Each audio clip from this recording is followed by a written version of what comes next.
everyone, my name is Sushant.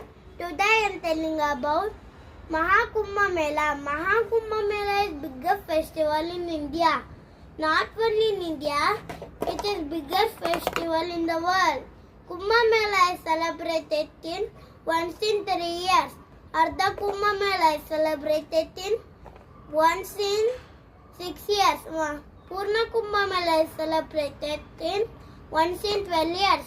Mahakumbh Mela is celebrated once in 144 years.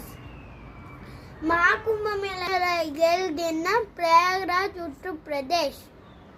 Mahakumbh Mela is celebrated in January 13 to February 26. Why Mahakumbh Mela is celebrated in Prayagraj?